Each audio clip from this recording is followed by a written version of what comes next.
반갑습니다. 인사를 드려야 되는데.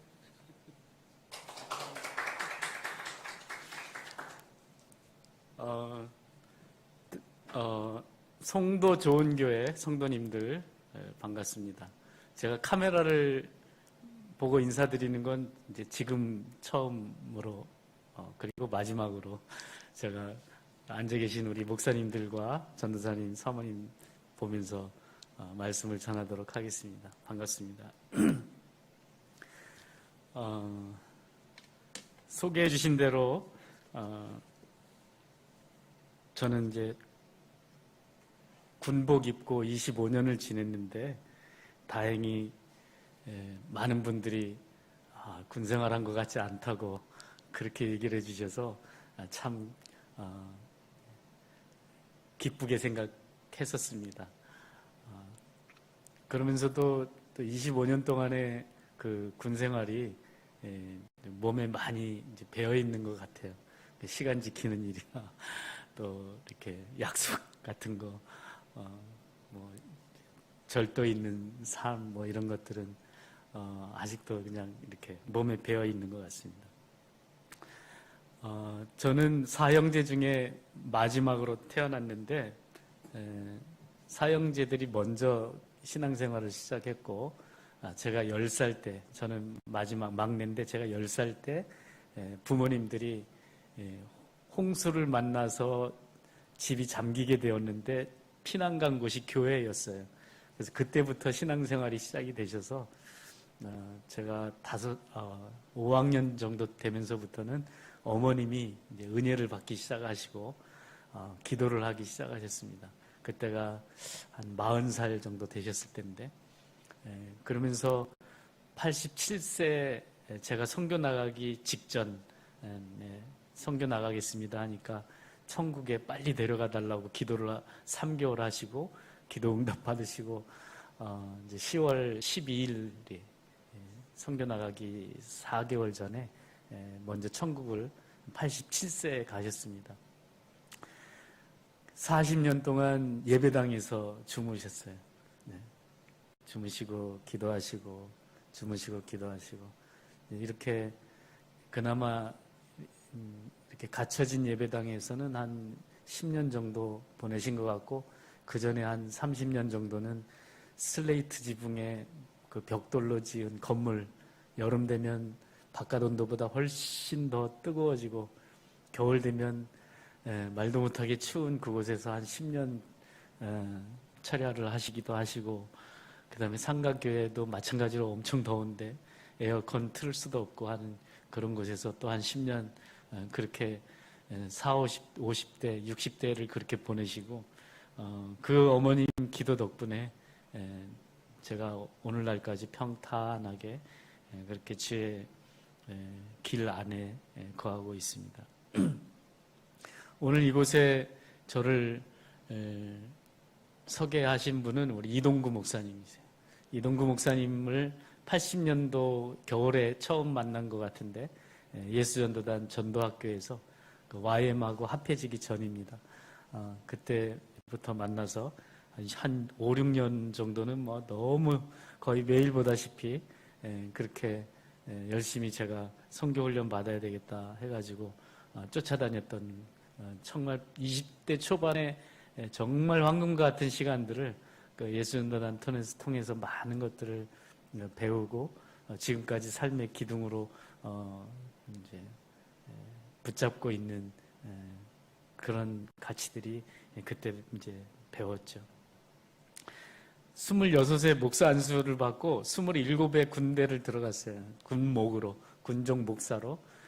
그리고 진급 안 되면 빨리 해외 선교 나가겠습니다 했는데 계속 진급이 돼가지고 중령까지 있다가 대령에 둘 중에 하나 되는데 그때 안 돼가지고 이제는 나가라는 뜻인가 보다 하고 마지막 한 부대를 제가 골라서 선교 준비 한다고 갔다가 이제 3년 남겨두고 명예퇴직하려고 하는데 대령 진급을 시켜주더라고요. 그래서 대령 계급장 달고 예비역 대령으로 전역을 했습니다.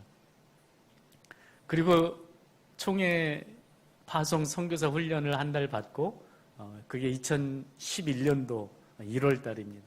추운 겨울에 부산 장로회 신학대학 건물에서 한 달 훈련을 받고 2011년 3월에 네팔을 갔습니다. 2년 동안은 언어만 공부하게 돼 있고 아무 일도 할 수 없게 돼 있어요. 2년 동안 언어 공부하고 말 배우면서 대화가 점점 되기 시작하는데 참 재미있더라고요. 영어는 지금도 안 되지만 이렇게 네팔어를 배워서 대화가 되고 점점 늘어나고 이런 게 굉장히 재밌더라고요. 언어 배우는 게. 그러면서 이제 사역을 찾는 중에 제가 선교 나가기 전에 하나님 앞에 기도했던 것이 하나님 저 군선교만 해서 군선교 하라고 그러면 잘할 수 있을 것 같은데 해외 선교는 아무것도 모릅니다. 제가 뭘 하려고 계획 세울 수 없습니다. 하라고 맡겨주시는 일 제가 그거 잘 하겠습니다. 제가 일을 안 주시면 그냥 놀겠습니다. 그리고 제가 어디 가서 돈 달라 소리를 잘 못하는 거 주님 아시죠? 제가 돈 달라 소리 안 하겠습니다. 주시는 만큼만 잘 쓰겠습니다. 안 주시면 안 하겠습니다. 이제 그러고 갔는데 2013년도에 네팔 장로회 신학교, 지금 제가 책임을 맡고 있는 그 신학교에 다른 두 분의 선교사와 함께 세 사람이 네팔 장로회 신학교 학교 발전 특별위원회라고 이미 기존에 학장도 있고 교수 교무부장도 있고 이제 교수님들이 몇 분 계신 그런 신학교였어요. 30년 넘은 86년도에 선배 선교사님이 세우신 신학교인데 그 신학교에 이제 심부름을 시작을 했죠. 은행에 한국에서 오는 돈 보내주시는 거 찾아다가 전달하고 하는 그런 일들을 하던 중에 2015년도에 네팔에 큰 지진이 나서 7층 건물 하나 있던 그 오래된 건물이 너무 이제 망가져서 쓸 수 없게 되는 거 아닌가. 그러던 차에 그 네팔에 돕는 그 네팔 선교회가 청주에 있는데 그 네팔 선교회에서 세 분에게 맡겼던 일을 이제 한 사람에게 맡겨야 되겠다 하고 저를 지목을 하셨어요. 그래서 저에게 네팔 장로회 신학교 현지 운영 이사장이라는 직책으로 이제 일을 하도록 총 책임을 맡아서 진행하도록 그렇게 됐죠. 저는 돈 모금을 하진 않습니다. 한국에서 돈을 다 보내주셔요. 한 달에 현재는 한 3,500불 정도씩 보내주시는데 그거 가지고 이제 운영을 하고 좀 모자른 부분들은 이제 개인 후원들이 좀 있어서 그 후원금으로 충당을 하기도 하고 어느 곳에 가서 학교 이렇게 하고 있습니다 얘기는 하지만 뭐가 부족합니다 도와주십시오 이런 얘기는 아직도 한 적은 없습니다. 하나님이 알아서 보내주시면 지금 3년 갑자기 잠깐 다니러 가셨던 목사님을 집에서 모신 적이 있었는데 한 4일 그분이 몇 년 뒤에 연락이 와서 10만 원씩 한 3년 보내고 싶은데 잘 쓰시라고 그러세요. 그거 제가 기도하고 있었던 건데 교수님 지금 교무 아카데믹 딘을 하고 있는 교수님 한 분이 계신데 그분이 박사학위를 공부를 해야 되는데 인도 신학교에 박사학위 받는 금액까지 딱 드는 게 300만 원이에요. 그래서 이거는 정말 하나님 하시는 일이구나. 그렇게 이제 일이 진행되고 있습니다. 지금 동영상을 먼저 보여드리고 3분 한 20초 정도 되는데 동영상 하나 보고 그 다음에 제가 말씀을 이어가도록 하겠습니다. 방송실 준비. 예. 네. 지금 같은 방향으로 보이시나요? 네, 오른쪽에 있는 건물이 원래 있던 7층 건물인데 2개 층 헐어내고 리모델링을 했습니다. 완전히 다 배선배관 다 바꾸고 네, 왼쪽에 있거는 이제 다시 지은 건물이고요. 지금 전체 학생들 1, 2, 3학년들 4학년제로 바꿔서 3학년이었던 학생이 지금 4학년 필드 실습학기로 나가 있습니다.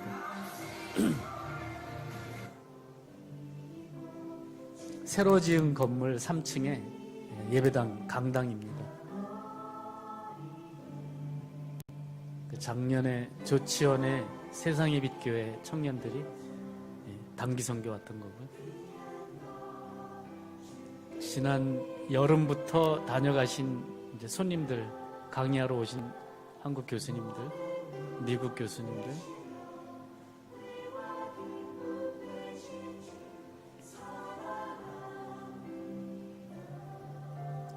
교단 사회봉사부 총무님과 부장님, 미국의 바인 대학 총장님이죠. 아침에 1시간씩 성경 읽게 합니다. 도서관입니다, 저곳이.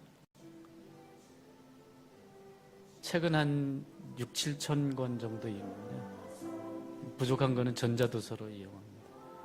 후원에서 2인 1 노트북을 13년도에 사줘서 지금 한 30개 정도 있습니다. 그 YM 코나에서 팀이 와가지고 저 하얀 장갑 낀 사람이 제 아내입니다. 1년에 한두 차례 잡채하고 김밥 같은 거 한국 음식 만들어줍니다. 3학년들이 전도 실습 나간 거고.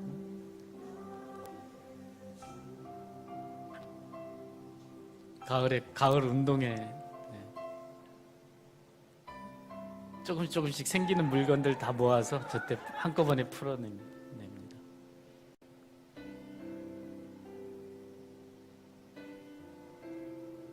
12월 초에 추워지기 직전에 마지막 크리스마스 이브 행사를 먼저 하고 방학에 들어갑니다.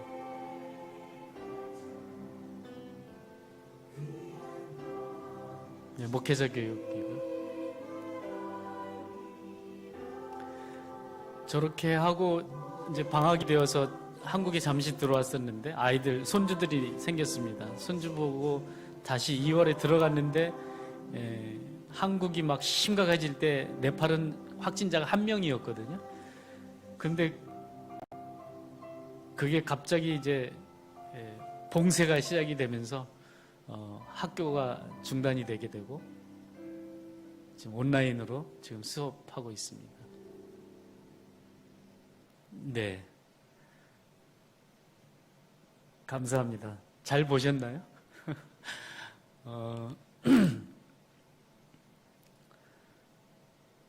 네팔의 코로나 상황 잠깐 한 5분 정도 말씀을 드리면은 처음에는 확진자 1명인 채로 오래 갔어요.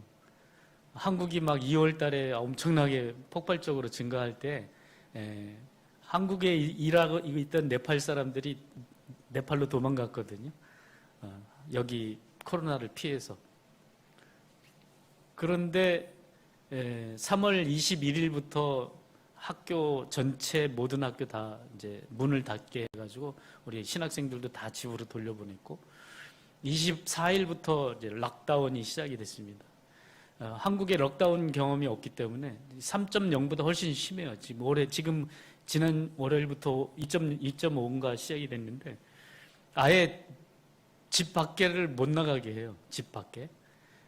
바로 아침에 한 30분, 저녁에 30분 정도 거기는 식생활 문화가 매일 아침 저녁으로 밥을 직접 해 먹어야 되거든요.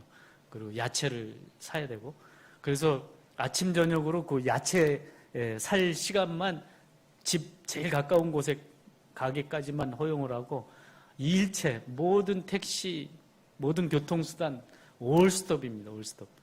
자전거 타고 다녀도 안 되고 뭐 오토바이 막 이렇게 길거리 다니던 사람들 경찰들이 막 잡아다가 감옥에 보내고 막 이래 그렇게 완벽하게 했는데도 인도하고 네팔이 국경이 별로 없이 무비자로 자유왕래가 가능해요. 그러다 보니까 네팔 남부 지역에 인도 국경에 사는 가난한 사람들이 인도로 돈 벌러 갔던 사람들이 인도가 동시에 록다운을 시작했거든요. 그러다 보니까 어디 코로나 때문에가 아니라 굶어 죽게 생긴 거예요. 그러니까 인도에서 네팔로 전부 다 막 수십만 명이 다 올라오기 시작을 한 거죠.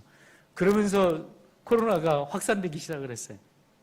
막을 수가 없었던 거죠. 그런 것이 5월 마지막 주부터 50명 하루에 50명, 그 다음날 60명, 그 다음날 70명 뭐 이렇게 하는 모습을 보고 제가 6월 1일 날 한국에 특별기가 떠서 이제 왔습니다. 학교가 문을 닫고 보니까, 그리고 집 밖에 나갈 수 없다 보니까 네팔에서 할 수 있는 일이 아무것도 없었던 거예요. 할 수 있는 일이. 어차피 비대면으로 온라인으로 회의도 하고 일주일에 한 번씩 예배도 하고 하는 일들은 이제 진행이 되고, 그 일은 네팔에 있으나 한국에 있으나 똑같이 할 수 있는 일이었기 때문에, 그래서 한국에 가야 되겠다. 그래서 손주들이나 좀 보자.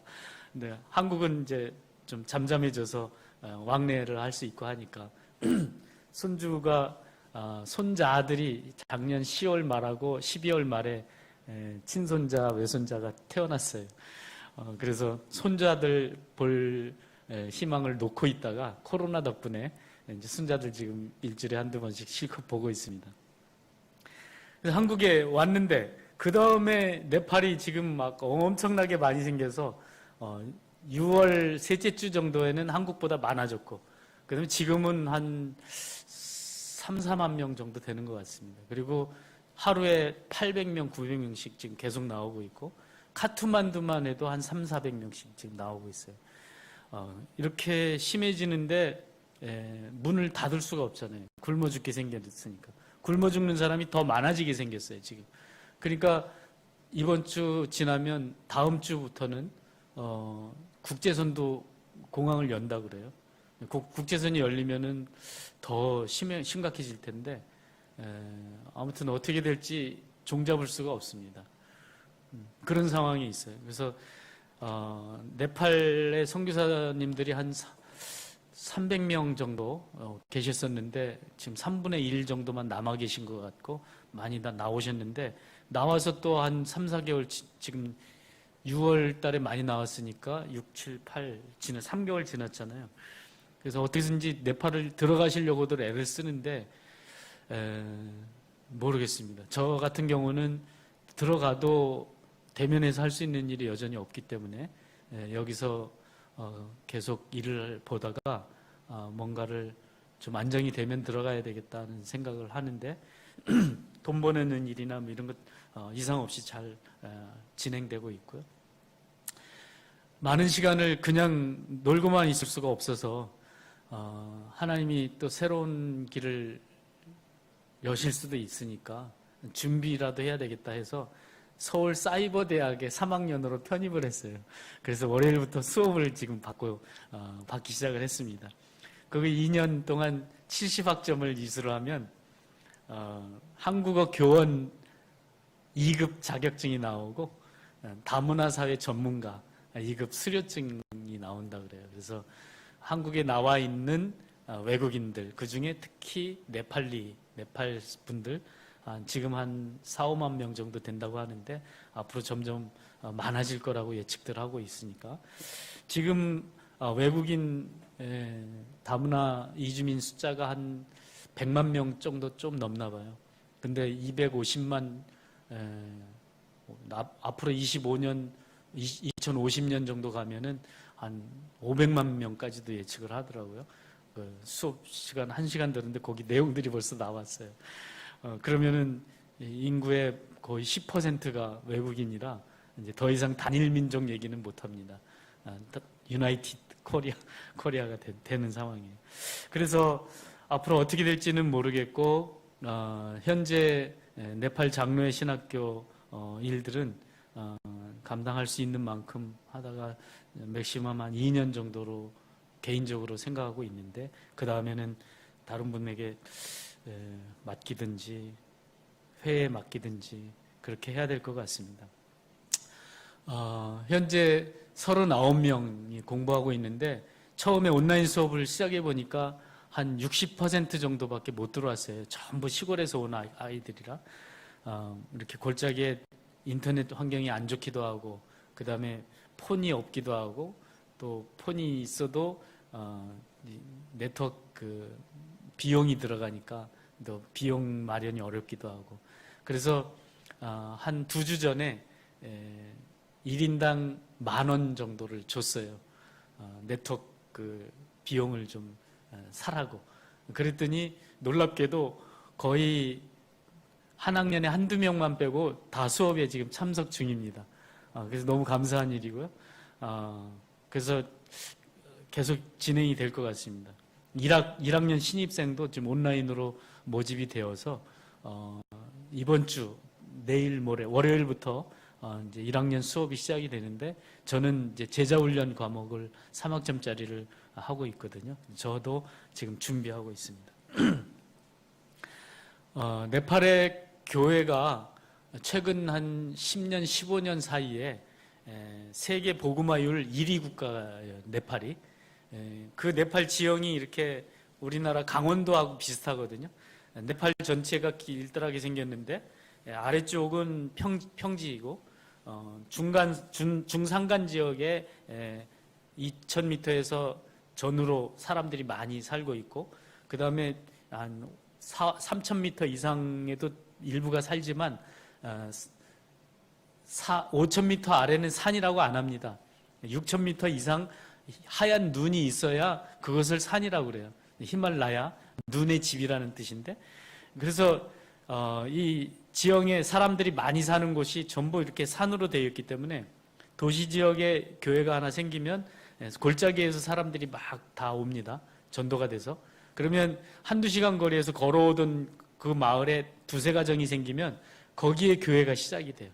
그러면 여기서 또 한두 시간 거리에 골짜기 사람들이 이 예배당에 참석하면서 여기에 이제 지교회가 되는 거죠. 이 모교회가 있고 이 엄마교회, 딸교회라고 하는데 이러면서 교회들이 엄청나게 많이 생겨나고 복음이 전파되기 시작을 한 거예요. 그리고 우리가 다 알지만 복음이 전파되는 곳에 반드시 병고침의 역사와 귀신 쫓아내는 역사가 있잖아요. 이적들이 나타납니다. 그러면은 이제 그것 때문에 또 막 다 모여들고 네팔의 종교 비율은 힌두교가 80%, 불교가 10%, 이슬람이 5%, 기독교가 1%였는데 제가 갈 때만 해도 1%도 안 됐었어요. 근데 지금은 한 3%에서 많게는 5%까지 보는데 5%는 아닌 것 같고 적어도 100만 명 이상은 된 것 같아요. 3천만 명인데 인구가 그중에 100만 명이면 한 3% 정도 되죠.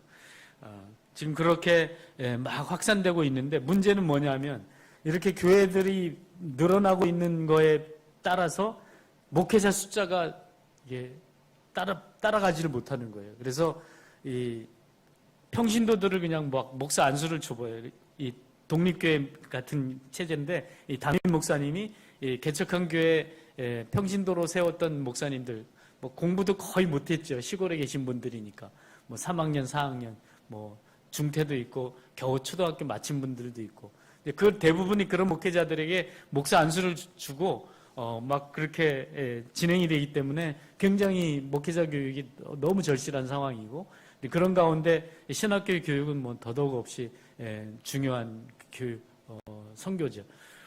지금 네팔 카투만두만 해도 선교교 신학교들이 굉장히 많습니다. 그럼에도 불구하고 전체적으로 볼 때는 너무 턱없이 부족한 숫자고 신학교보다도 한 3개월 또는 6개월 이런 단기 코스의 목회자 훈련 과정에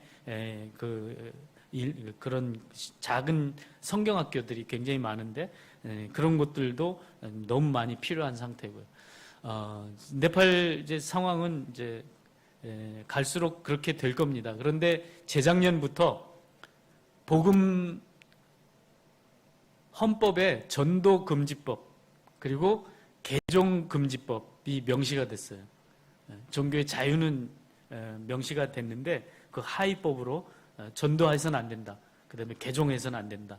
이게 공포가 되면서 몇 분이 감옥에 가기도 하고 선교사들이 추방당하기도 하고 그런 상황이고 현재는 작년 상황은 작년 봄부터 비자를 이렇게 통제하기 시작을 했습니다. 지금 중국하고 인도에서 선교사들이 비자 때문에 다 이제 나오게 된 상황이었는데 네팔도 인도하고 중국 사이에 낀 나라가 돼가지고 그 영향을 고스란히 지금 받고 있습니다. 그래서 네팔의 선교사들이 비자 받기가 너무 어려워지고 있는 그런 상황에 지금 코로나가 와가지고 일단 중지가 되어 있는 그런 지경입니다.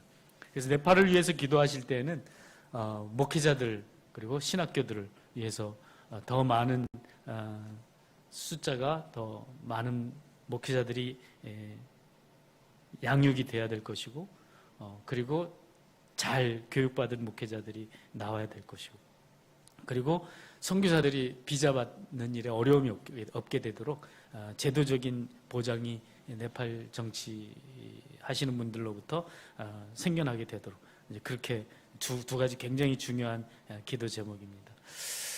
오늘 말씀 잠깐 나누겠어요. 오늘 말씀 제가 로마서 12장 오늘 10장 9절을 읽었는데 너무나 잘 아는 말씀, 다 외우고 계신 말씀이죠.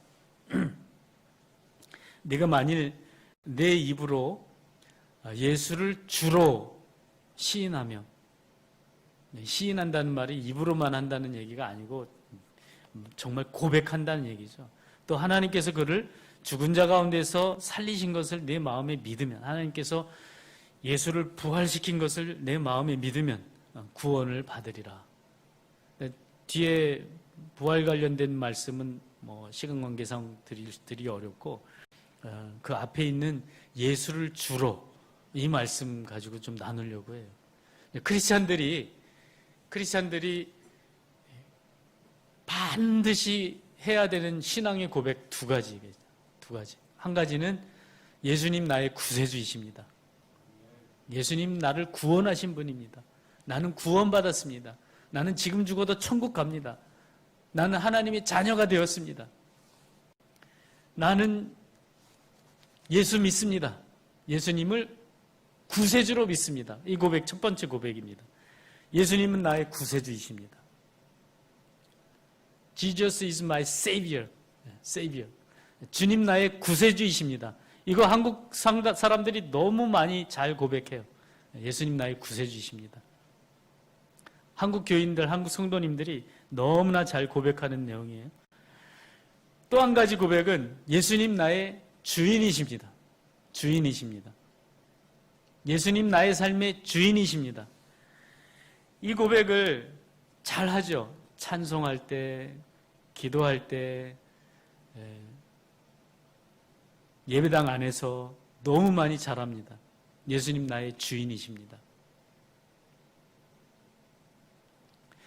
그런데 너무 잘 잊어버려요. 예배당 문 나가면서부터 잊어버리죠. 예수님이 정말 나의 주인이신가? 예배당에 들어올 때면, 그리고 집에서 혹시 가끔씩 찬송 부를 때면, 그리고 찬송을 들을 때면, 예수님 나의 주인이십니다. 이렇게 고백을 해요. 근데 눈 뜨면, 그리고 예배당 문 밖에 나가면 잊어버려요. 예수님 나의 주인이시다는 사실을 잊어버려요. 예수님이 나의 주인이십니다 하는 사실을 잊어버리면 입술로 고백한 오늘 말씀, 9절의 말씀을 모르는 거죠. 예수님, 너의 입으로 예수를 주로 시인한다는 이 말이 예배당 안에서만은 아니라 삶의 모든 생활 속에서 예수님을 주로 고백하고 시인하고 인정하고 그렇게 모시고 따라가야 한다는 이 말씀인데 한국 신앙인들이, 한국의 크리스찬들이 이것을 잊어버리고 산다는 것입니다. 가장 큰 현재의 한국교회의 문제예요.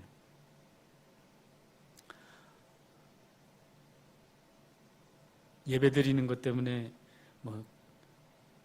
코로나 확산 방지 차원에서 대면 예배하지 말라고 정부가 얘기를 하는데 그것을 박해라고 얘기를 하면서 대면 예배 고집하면서 모이는 교회들이 있어요. 예배 중요하게 생각하는가 보다 할 수는 있지만 하나님이 정말 그런 예배를 원하시는가를 생각해 본다면 그건 또 다른 문제인데 참 안타까운 일이라고 개인적으로 그렇게 생각합니다. 혹시 성도님들 중에 저랑 같은 생각 가진 분들이 다른 생각하고 계신 분들이 계실지 몰라서 조심스럽지만 제 생각에는 그래요. 예수님이 나의 삶의 주인이라고 그렇게 고백할 수 있다면 그럼 생활 속에서 삶이 예배가 돼야 되잖아요. 삶이 예배가 돼야죠. 당연하죠. 삶이 예배가 돼야 되는데 그러면 예배당에서 대면 예배를 정말 목숨처럼 지켜야 된다고 생각하면서 오시는 분들, 예배하시는 분들이 생활 속에서 정말 삶으로 예배를 드리고 있을까요? 몇 %나 가능한 얘기입니까? 저는 그렇지 않다고 봅니다. 대면 예배 고집하시는 분들이 정말 삶으로 예배를 얼마나 드리고 있을까? 자신 있는 사람이 있을까요? 한국의 크리스찬이라면 정말 얼마 안 된다고 생각이 돼요. 그래서 우리는 정말 삶 살아가면서 예수님을 주인으로 고백하고 정말 그분이 나의 경배의 대상이 되도록 이곳에서도 아니고 저곳에서도 아니고 예배하는 자는 신령과 진정으로 예배해야 된다. 너무나 잘 아는 말씀 아니에요. 요한복음 4장에. 로마서 12장 1, 2절 말씀은 너의 삶으로 거룩한 산 제사를 드리라. 주님, 사도 바울이 하신 말씀이 똑같은 말씀들이에요. 예수님 하신 말씀이나 사도 바울 하신 말씀이나 그리고 구약으로 가도 너 그따위 재물을 나더러 제사한다고 가져왔어? 난 그런 거 쳐다보지도 않아. 내가 원하는 건 그게 아니야. 네가 정말로 가난한 사람들을 돌보고 불우한 사람들과 내 이웃 친구가 되어주고 나 하나님 내 말대로 살아야 내 말대로 순종해야 내가 그것을 예배라고 생각하는데 너 그따위를 예배라고 생각하고 제사라고 가져왔어? 나 그거 받지 않아. 주님도 그렇게 말씀하셨는데. 자, 그러면 내 삶 속에서 정말 예수님을 주인으로 모시고 산다는 것이 어떤 것입니까? 막연할 수도 있어요. 그런데 너무 쉬워요. 내가 내 생각대로 살아가는 것인지 아니면 매 순간 주님께 여쭤보며 살아가는 것인지. 주님께 여쭤보고 계십니까? 주님께 여쭤보고 계셔요? 우리 성도님들 주님께 여쭤보고 계십니까? 매 순간 주님께 여쭈며 살아가는 것. 주님이 나의 주인이신데 하라면 하고 가라면 가고 서라면 서고 해야 될 내가 내 맘대로 왔다 갔다 서고 가고 내가 하고 싶은 거 하고 그러면서 살면 안 되지 않습니까? 주님께 여쭤봐야 되는데 수건 딱 두르고 주님 뭘 할까요? 어떻게 할까요? 언제 할까요? 여쭤봐야 되는데 그거 여쭤보지 않고 살아요. 한국 크리스찬들이. 주님께 여쭤보며 사는 사람의 삶과 주님께 여쭙지 않고 살아가는 사람의 삶은 사울과 다윗에서 너무 대비되어 나타납니다. 다윗은 항상 여쭙고 살죠. 밧세바를 범할 때를 제외하고는 그리고 결정적으로 숫자를 헤아리지 말라고 요압 장군이 조언할 때 하나님 음성으로 들었어야 되는데 고집 부리면서 했다가 두 가지 결정적인 다윗의 실수인데 그때가 하나님께 여쭤보지 않고 내가 뭔가 이루었구나 착각했을 때 이제까지 내 삶이 내 것이었구나 한순간 착각했을 때 그때 주인님을 하나님을 주인으로 생각하지 못하고 자기가 자기 삶의 주인이라고 생각했을 때 그때 다윗이 딱 2번 실수하고 나머지는 모든 성경에 계속 읽어보면 하나님께 여쭈었어요. 사울은 왕이 되고 딱 한 번 하나님께 여쭤봅니다. 그리고 아말렉이 쳐들어왔을 때 하나님 앞에 여쭙겠다고 사무엘을 기다렸는데 사무엘이 안 오죠. 자기가 제사를 드려버리죠, 번제를. 하나님이 그것 때문에 너 이미 내 마음에서 떠났다. 한 번도 여쭙지 않습니다. 그 뒤로는. 하나님께 여쭙겠다고 한 것조차도 사무엘이 늦게 오니까 자기가 제사를 드려버렸는데 그 하나님께 여쭙는다는 것 자체가 하나님을 주인으로 생각해서가 아니라 여쭙는 그 행위 자체를 무슨 터부 같은 걸로 생각을 했던 거죠. 그러니까 사울은 전쟁터에 나가서 목베임을 당하고, 자기가 자결해서 죽었지 뭐 목베임 당하고 시체만 벳산 성벽에 매달리게 되잖아요. 온 가족이 다. 다윗은 왕 중의 왕, 하나님과 언약을 체결하고 하나님께서 그 다윗 언약을 귀중히 여기고 자손 대대로 끝까지 붙들고 가시려고 하셨던 사울과 다윗의 삶이 너무나 명백하게 예수님을 나의 주인으로 고백하고 살아가는 삶의 결과를 우리 다윗에게서 만날 수 있습니다. 그러면 여쭙기만 하면 됩니까? 여쭙기만 하면 됩니까? 여쭤보고 기다려야죠. 기다려야죠. 주님 말씀하실 때까지 기다려야 돼요. 기다려야 되는데 조급해서 기다리질 못해요.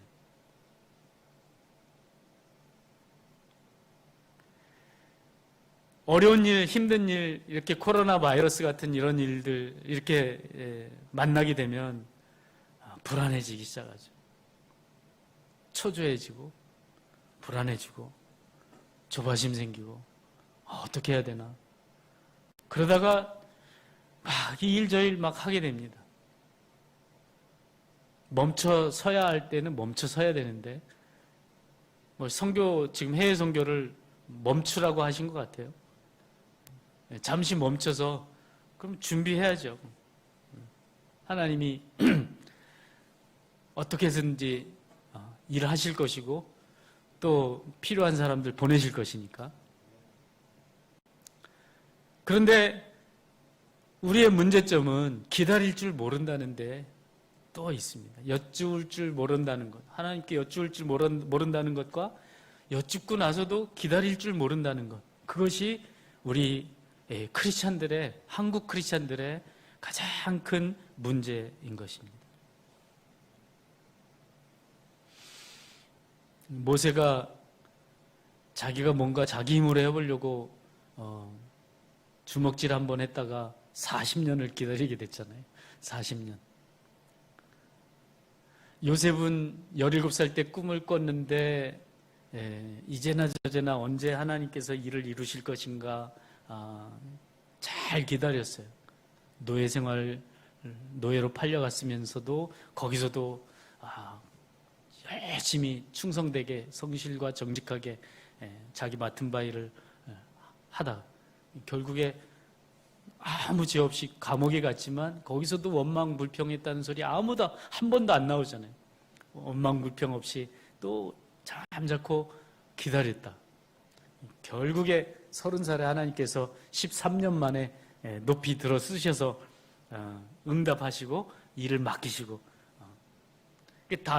다윗과 모세와 요셉만 보아도 우리 얼마든지 하나님 앞에서 어떻게 삶을 살아야 되는지 너무나 정확하게 알 수가 있는데 그걸 날마다 수도 없이 듣고 수없이 배웠으면서도 그걸 잊어버리고 실천을 못한다는 것에 우리 한국 성도들의 문제가 있는 것이에요. 우리 성도 좋은 교회 성도님들 이제부터는 매번 모든 일에 하나님 앞에 잘 여쭈어보시는 분들이 되길 바랍니다. 그리고 여쭤보고서 응답하실 때까지 계속해서 하나님을 대면해야죠. 하나님 반드시 살아계신 분이기 때문에 응답하시는 분입니다. 어떤 방법으로든지 응답하셔요. 응답하시는 것에 대해서는 뭐 여러 가지 좋은 책들도 있고 아마 여기 성경 공부하신 분들 예수전도단에서는 잘 가르치니까 많이 배우셨으리라고 생각이 돼요. 적용을 하십시오. 적용을. 잘 여쭤보고 잘 끝까지 기다리고 조급해하고 조바심 내고 불안해하고 근심하고 걱정하고 원망하고 이런 일들을 절대로 해서는 안 됩니다.